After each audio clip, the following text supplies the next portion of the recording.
So when we come back to Tawheed al-Ibadah, worshipping Allah by maintaining His unity in that worship, we do so in the way that the companions of the Prophet Muhammad ﷺ did.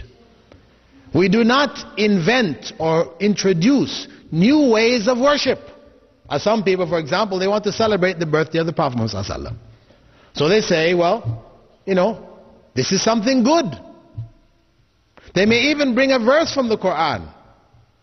They would say, Allah said in the Quran, إِنَّ اللَّهَ وَمَلَائِكَتَهُ يُصَلُّونَ عَلَى النَّبِيِّ يَا أَيُّهَا الَّذِينَ آمَنُوا صَلُّوا عَلَيْهِ وَسَلِّمُوا تَسْلِيمًا. They bring this verse out. And you say, well, what does it say? Celebrate the Prophet's birthday there.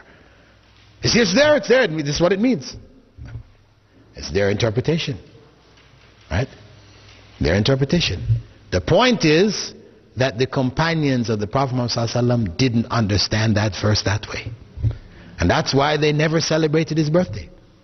And he himself didn't understand that verse that way, and he didn't celebrate his birthday. And the early generations didn't celebrate his birthday. It wasn't until some 400 years after the time of Prophet Muhammad ﷺ that his birthday began to be celebrated in Egypt in the Fatimid Shiite rule. In the Fatimid Shiite dynasty in Egypt, the celebration of the Prophet ﷺ's birthday began. So we say this is not legitimate. Some people say, well, okay, leave that aside. Just the idea of celebrating his birthday, what are we doing in the celebration? We're only remembering Rasulullah ﷺ. We're asking Allah to bless him. These are all good things. We remember his seerah, his life, and all this. These are all good things. Do you say this is not good in Islam? Yes, these things are good things. But to combine them on that day, every year, you have now created something new in the religion. This is bid'ah. Similarly, we could ask, if somebody suggested to you, you have to understand bid'ah, sometimes it involves something completely new, like the idea of the birthday celebration, because we don't really have any precedents for it at all in Islam. The sunnah of the Prophet ﷺ is not just what he did, but also what he didn't do.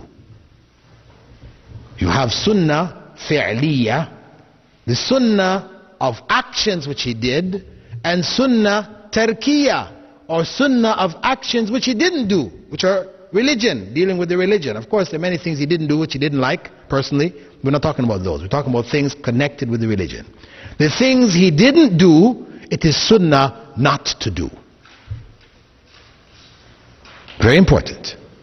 Because if one opens this door, that as long as he said this, he said that, we can put it all together and come up with something which he didn't do, then the religion becomes innovated. You can now change the religion at will. Because I can bring something to you. I say to you, Prophet Muhammad ﷺ said, prayer in jama'ah is worth 27 times prayer by yourself. Everybody knows this. He also said, whenever you enter the masjid, you should pray 2 rak'at, 2 units of prayer before sitting down. Everybody knows this. Let us put the two together. We come into the masjid. I now suggest to you, let us make tahiyatul masjid in jama'ah.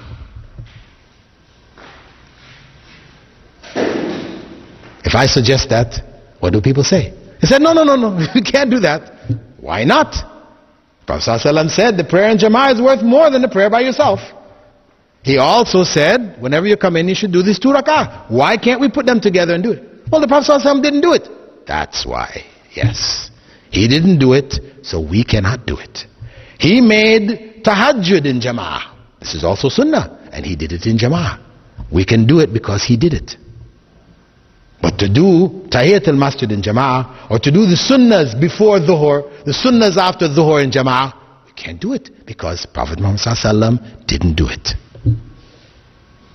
And that's emphasized by his well-known statement, ما تركت شيئا يقربكم إلى الله إلا وأمرتكم به. I didn't leave anything which would bring you closer to Allah without instructing you to do it. That's the bottom line. If it's gonna bring you closer to Allah, Prophet Muhammad ﷺ told us to do it. If he didn't tell us to do it, it will not bring you closer to Allah, no matter how good you think this is, how much reasoning you give behind it, it will not bring you closer to Allah. It will take you farther away from Allah. This is the basic principle based on the statement of the Prophet Muhammad ﷺ, Man ahdatha fi amrina ma laysa minhu fahuwa rad. Whoever introduces anything new in this religion of ours, not approved by Allah and by the Messenger of Allah, it is rejected. This is to protect the religion in its pristine purity from change, deviation, etc., like what happened to the other religion, the other messages which were of Islam but became distorted in time, like that of Christianity, Judaism, etc., etc.